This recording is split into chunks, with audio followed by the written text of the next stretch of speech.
is, folks. During the day, he's busy acting in the forthcoming movie, A Bell for Adano. But tonight, he's just a big kid eagerly waiting for Christmas. The first Christmas Eve I remember, my grandma told me to go out on the porch and drag in the Yule log. The Yule log turned out to be Grandpa. The American Meat Institute presents William Bendix in The Life of Riley.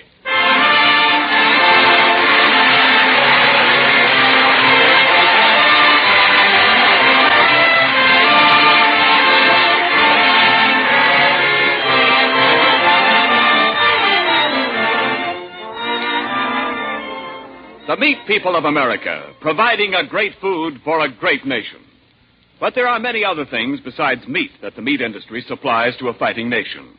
Fats for explosives, leather for shoes and many other military uses, warm fleeces for flyers' jackets, wool for sturdy uniforms, life-saving extracts and drugs for military hospitals. Yes, an industry that learned years ago to use everything but the squeal provides hundreds of essential materials for vital wartime needs. And now, on behalf of all those engaged in supplying meat to the nation, the American Meat Institute presents The Life of Riley.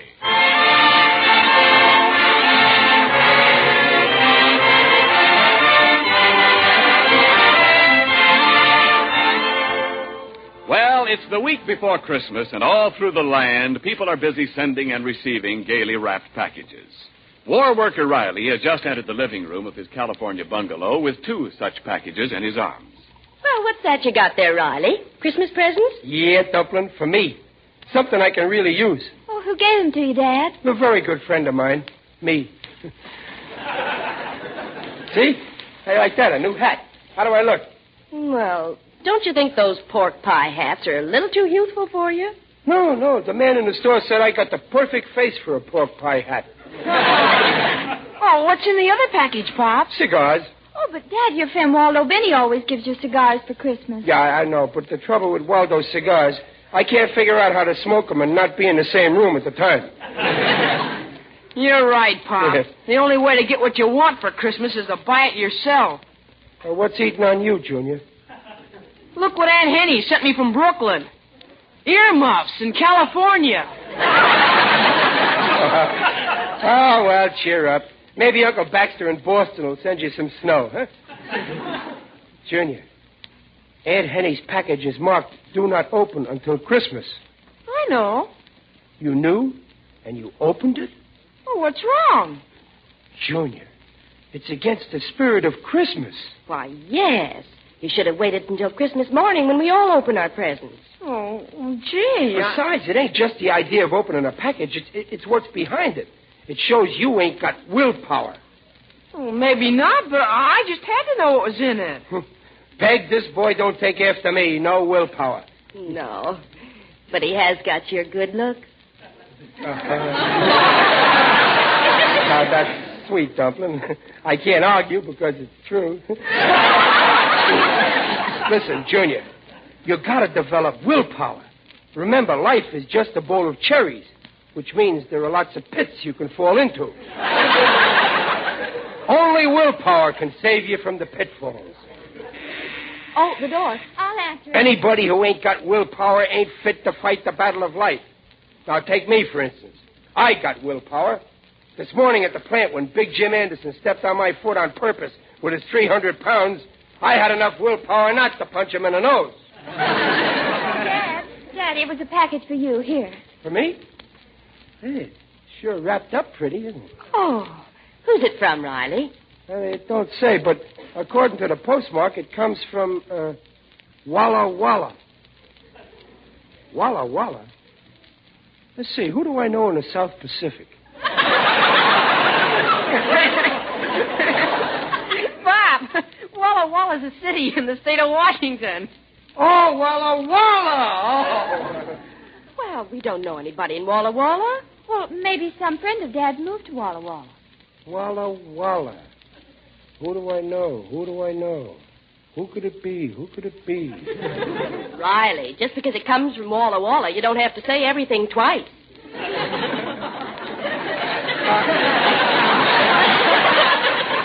I wonder what's in this box. Too short for slippers. Too flat for military brushes. Too light for a bowling ball. Don't rattle. Don't smell. Don't leak. Gee, I wish I knew what was in it. Well, guessing won't get you anywhere. Yeah, I'd better open it and find out. Just a minute, Pop. Look what it says there on the bottom of this sticker. Where? Oh. Do not open until Christmas. Oh. Thanks for bringing it to my attention, Junior. I'll just leave it the way it is until Christmas. You'd better. After the lecture you just gave Junior on willpower. Don't worry about me. If I say I won't open it until Christmas, I won't open it. Oh, last Christmas you opened the present you got from Muley Durkin ahead of time. Well, that was a business thing, so I'd know how much to spend on his present. Oh, go on. You always die of curiosity. Every package you ever get. Not me. I ain't the least bit curious about what's in that package. Not... It's kind of thin, ain't it? Well, just so you won't be tempted to open it, I'll put it away. Good. On the shelf in this closet. Good. And I'll lock the closet. Good. No. Don't lock the closet. Well, see, I told you. Junior, it ain't what you think. It ain't on account of the present. Well, then why don't you want the closet locked? Well, in case of fire, the mice won't be able to escape.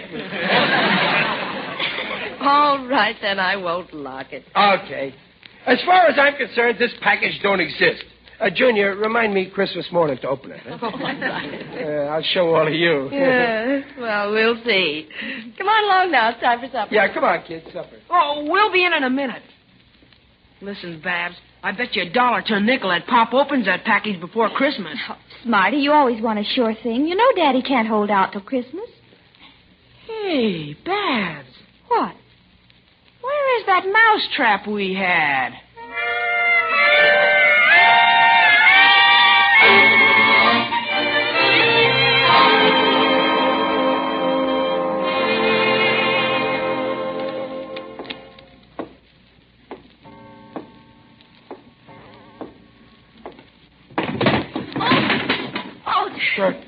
What's that? Well, that's only me, Dumpling. Riley. Why aren't you asleep? Well, I'm just going to get a glass of water. Go to sleep. Well, don't make any more noise. No.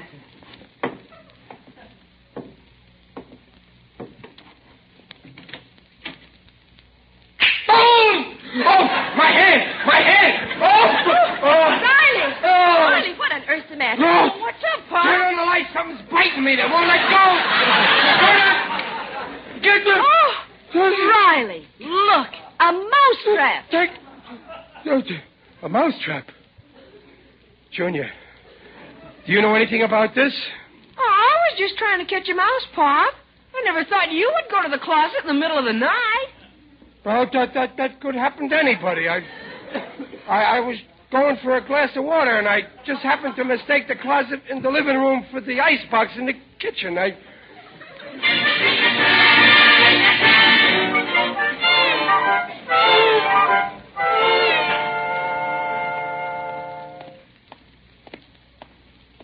You, Mr. Riley. Oh, Waldo Binney. How are you, Waldo? Oh, my aching back. I've been out walking my wife's Great Dane, and he simply refuses to take me home. I'm exhausted. Well, here, I'll pull the dog home for you, Waldo. Give me his leash.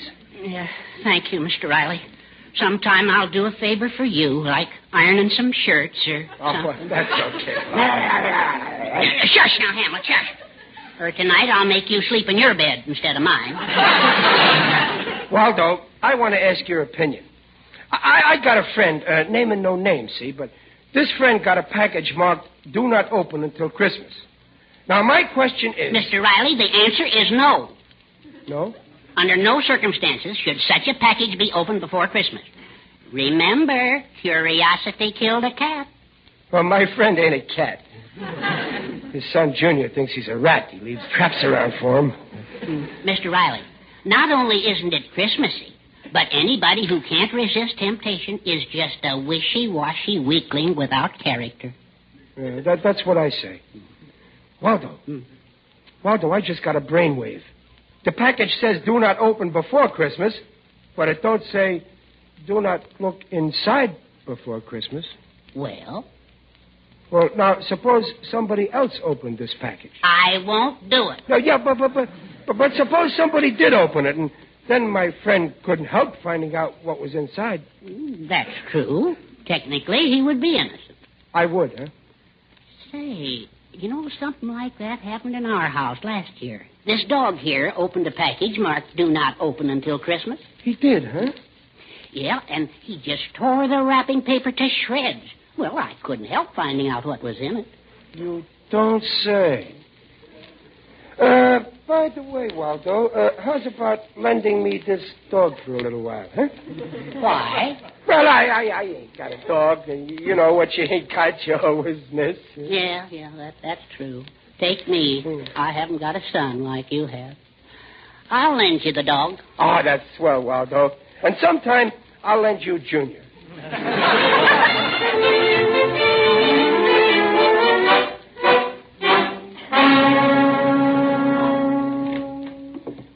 Come on, Hamlet. Come on, boy. Shh, Hamlet, quiet.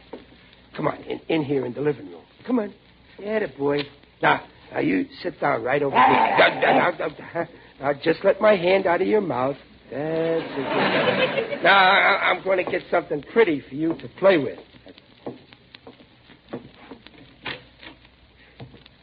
Oh, that's Junior out. Who's there? Don't say a word, Hamlet. Now, listen, Pop. Look what I got for you. See the package? Yeah. Pretty little package, yeah. I'll put it down right here in front of you. I'll bet you're dying to know what's inside. You ain't the only one. Huh? Yeah, there's only one way to find out, Hamlet? Go ahead, go on. If you feel like sicking anything, like a package, for instance, sick it. Go ahead, Hamlet. Go ahead, sick it. I'll see you later. I'm dreaming of a white Christmas with every Christmas. Oh, there you are, Dumpling. Oh, hello, dear. You back so soon? Yeah, I was over the Waldo. Riley, listen to that. I don't hear nothing. I hear a dog. Oh, it must be next door at Waldo's house. It's right in this house in the living room. No, Peg, wait, don't bother looking. I tell you, it's next door now. Don't be silly. It's in the living room. Well, I wonder how he got in. Peg, my package. He'll get in the closet and tear open the package before Christmas. That would be horrible. Well, I never. Did he do it, Peg? I'm afraid to look. Well, you'd better. Open your eyes. But, Peg, I don't want to see what's in my package until... my box of cigars. He chewed up all my cigars. And look, my new hat. He's eating my hat. Stop it, you dog. Oh, Riley. This is no laughing matter. Well, cheer up. You're lucky. He didn't even touch your Christmas package.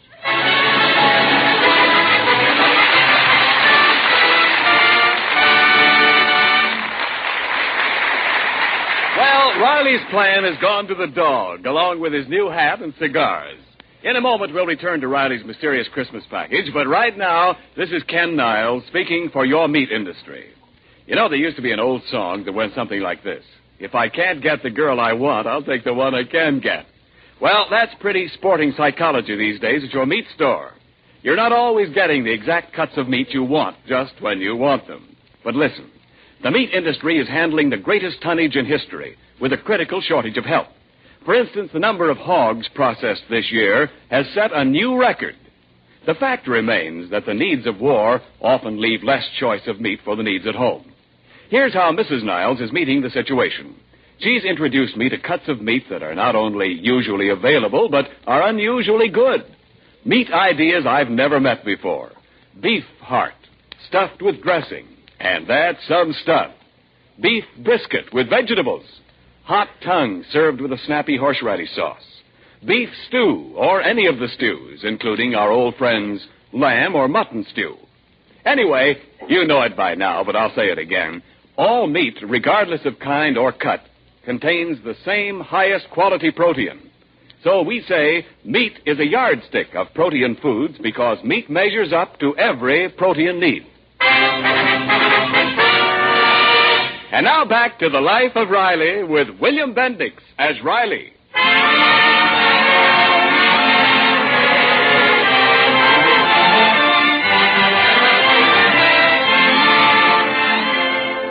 Well, the package Riley got, labeled "Do Not Open Till Christmas," still remains intact. So far, he has not broken his vow to the family.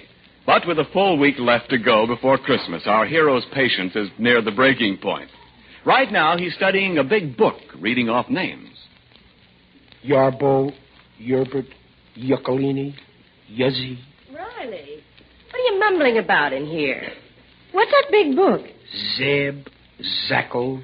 Zeb. Oh, this dumpling, this is the city directory of Walla Walla. Oh, are you still trying to find out who sent you that package? No, I'm just reading this for pleasure. Zibolovsky, Zizimel. It's nice to know your fellow Americans, you know. Well, I wish all I had to do was read about who lives in Walla Walla. Zutboot, Zaugu, Zuz. No, I don't recognize the faces of any of these names. I give up. I ain't going to think about that darn package. Now, who's there? It's Digby Odell, the friendly undertaker. Well, if it ain't my favorite undertaker. How are you, Digger? Greetings, Riley. You're looking well.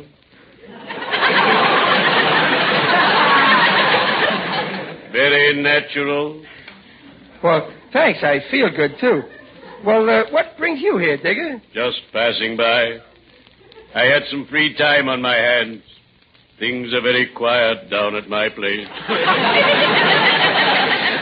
Yeah, I guess everybody's too busy Christmas shopping, huh? Ah, yes, Christmas.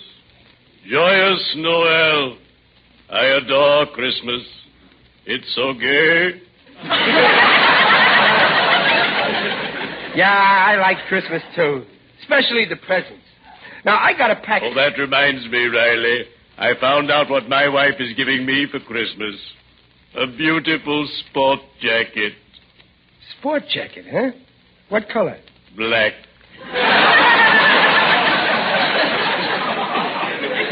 A light black. I'll bet you'll look good in it. Speaking of presents, And I my got little boy is getting me my favorite book, The Good Earth. I love to bury myself in a book. Well, The Good Earth is great for that. Now, Digger, I got a package here, see? Ah, yes. Do not open before Christmas. Yeah, and I'm aching to know what's in it, but I swore I wouldn't open it. I'm afraid I can't help you, Riley. I can't imagine what's inside, and I haven't got X-ray eyes. Well, guess I'll have just to wait. Digger, I know how I can find out what's in there without opening it. I'll have this package X-rayed.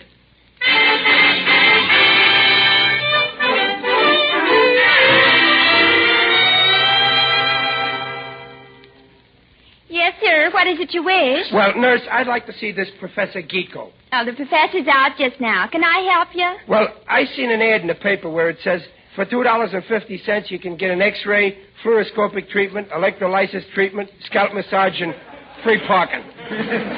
Yes, that's the professor's ad. Well, all I want is the X-ray. Certainly. Your name? Chester A. Riley. Very well, Mr. Riley. Now you go behind that screen and take your clothes off. Well, sure. No.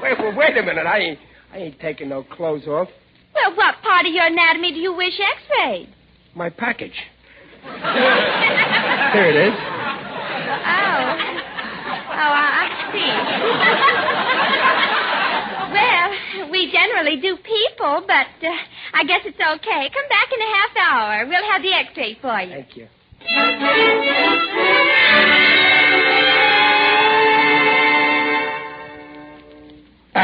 Pardon me. The nurse said... The nurse is out. I am Professor Geeko. Can I help you? Well, I had an X-ray taken. The name is Chester Riley. Chester Riley. Yeah. Well, I'll see if I can find the plate in this file. Now, let's see. J. Johnson, K, King, L. Oh, here's my lunch. C,